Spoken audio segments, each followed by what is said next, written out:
Hello BookTube, this is my January 2026 manga haul. What I do is every month I put in a pre-order for the following month's forthcoming volumes of manga in the series that I actively follow and debut volumes of series that I would like to try out. I usually put these orders in with Book People, the great bookstore in Austin, Texas. What Book People does is they will collect the books from my pre-order as they come in, and once the entire order has arrived at their store, they will ship the entire order out to me. This usually happens either the last week or the very beginning of the following month. So I usually get the books in either the first or usually the second week of the following month from the release date of release month of the manga volumes that I have pre-ordered. The January order has come in, so I'm going to haul them. First up, though, is a volume that did not come in with this Book People order, and that is Still Ball Run Volume 5 by Hirohiko Araki. I pre-ordered this volume along with volumes 6 and 7 from Barnes & Noble because about a month or two ago they had a 25% off of pre-order sale, and I decided to use that for these three volumes. So Still Ball Run is part of the extended JoJo's Bizarre Adventures series. JoJo's Bizarre Adventure by Hirohiko Araki is nearly 40 years old. And each part of the manga, of which Still Ball Run is the 7th part, is effectively its own manga series. But they often tell the story of the same family, the Joestars, and with this series, Still Ball Run, in different dimensions or realities. So, in the U.S., the JoJo's Bizarre Adventure series in total, and Still Ball Run in particular right now, are being released in about a volume and a half to 2 volume omnibus editions in hardcover. There is no material or no synopsis, so I can't read that off. So I'm just going to give you a quick rundown of what Still Ball Run is about. So Still Ball Run is a race that takes place over in the 1890s, and it starts in San Diego, California, and runs across the U.S. to New York City. The winner of the race will receive a large cash prize, and there's a few shenanigans to make the ultimate winner somewhat in doubt, as there are certain penalties and advantages for completing certain legs first. Over the course of this race, it becomes apparent that other things are going on, that there's ulterior motives behind the race. The main character is a young man named Johnny Joestar, who is this young man here, who you can barely see, but you have a gorgeous picture of him on the back. He was a prodigy jockey until a incident occurred that left him paralyzed. He is in San Diego when he meets Gyro Zappelli, a Neapolitan executioner whose family has developed a technique in which they can spin still balls at incredibly fast rates to various effects. And one of these effects seems to be the temporary alleviation of Johnny's paralysis. So Johnny joins the race and teams up with Gyro to learn the secret of these steel balls. Over the course of the race, Johnny and Gyro and several other competitors begin to develop superpowers, which in the JoJo's Bizarre Adventure series are called stands. And they learn that part of the motive for this race is to collect various mummified body parts that very powerful people seek for their own advantage. And that they have hired a number of stand users to accomplish their mission. So lots of stand battles are en route. So I've been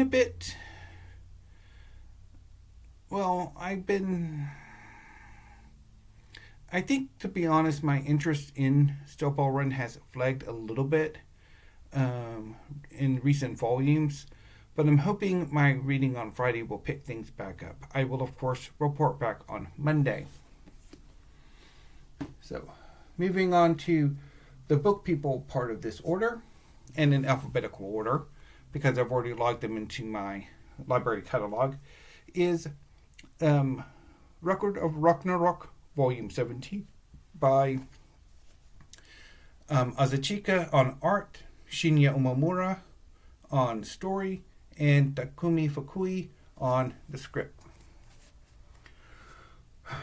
Once every millennium, the gods assemble to decide if humanity is worthy of its continued existence or if it should be destroyed. When the verdict is destruction, the final battle between the gods and mortal heroes will decide the survival or extinction of the human race, a battle known as Ragnarok. Going into round 8 of Ragnarok, humanity is unbelievably in the lead with 4 wins. The gods are outraged. How could this be happening? In order to extend that lead, Brunhilde summons one of humanity's greatest scientists, Nikola Tesla, to bring his scientific genius into the Valhalla arena. With no more room for underestimating their opponents, the gods will be represented in the next round by the most sinister of all their fighters, Beelzebub, the Lord of the Flies, also known as Satan. So the battle continues. Next is Newway's Exorcist, Volume 4 by Kota Kawae. For as long as he can remember, Gakuro Yajima has been able to see spirits, beings that are drawn to human sadness and anger. A fateful encounter with a quirky pop culture loving spirit named Newway marks the start of Gakuro's spirit exorcist adventure.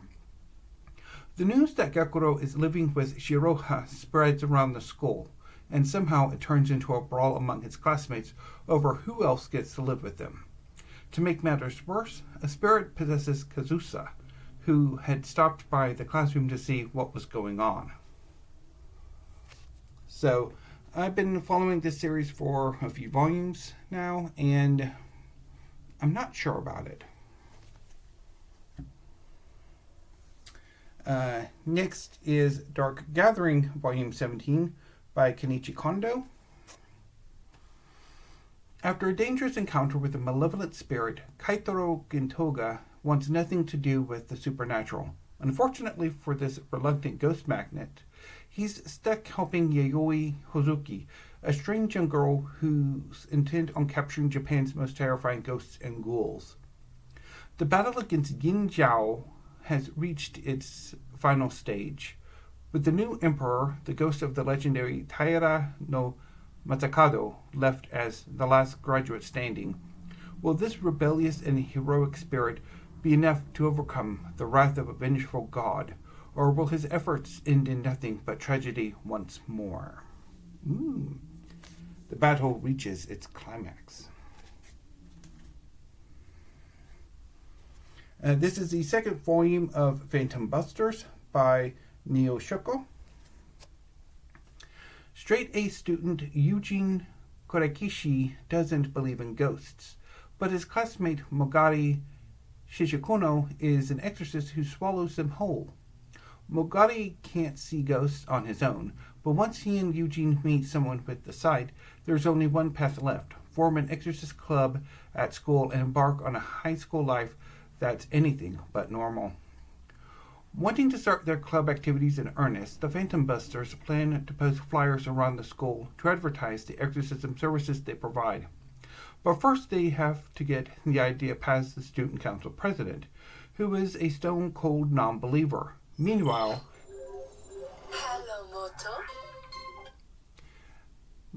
the assassin dispatched from Mount Shizukuno to kill Mogari makes his way to town. So, I quite enjoyed the first volume of Phantom Busters, so I'm looking forward to seeing what Volume 2 has in store.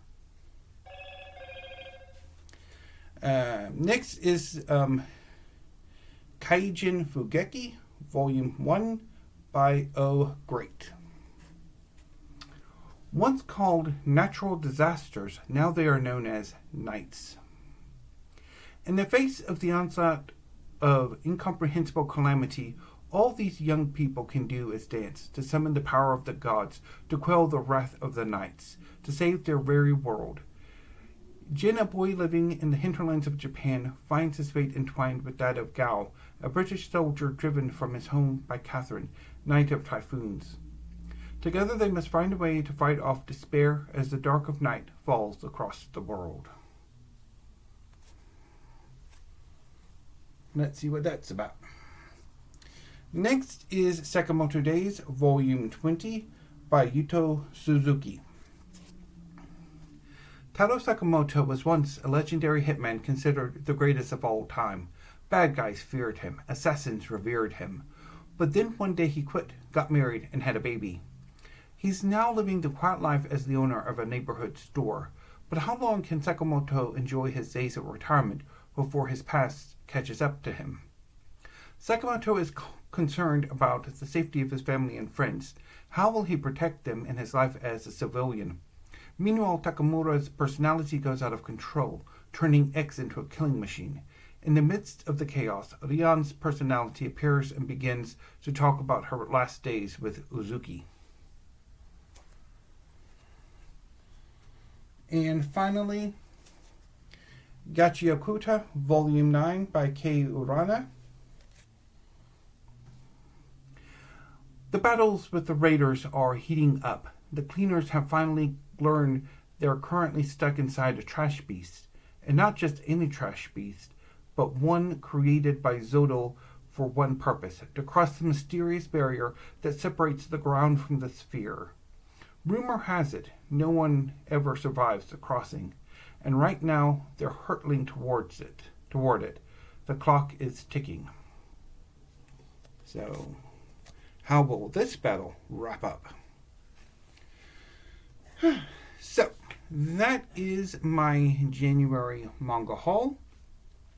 My plan is to read Still Ball Run Volume 5 on Friday, and then the other 7 volumes on Saturday. And then I will do a wrap-up for the January manga this coming Monday. So, to do a quick Steve pyramid, although I will not be piling all the books individually, there they are. So, yeah. Anyway, BookTube, I will be back. So, until then, thank you and have a great afternoon.